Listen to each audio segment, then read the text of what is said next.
नमस्कार मित्रांनो, स्वागत आहे तुमचं GTV 192 यूट्यूब चॅनलमध्ये। आज बाबा आणि आजी सुंदर अशी गवळण घेणार आहेत। गवळण आवडल्यास आपल्या यूट्यूब चॅनलला लाईक करा, शेअर करा आणि सबस्क्राईब करा।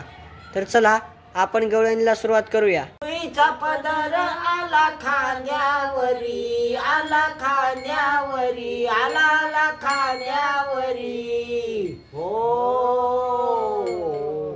बदल्या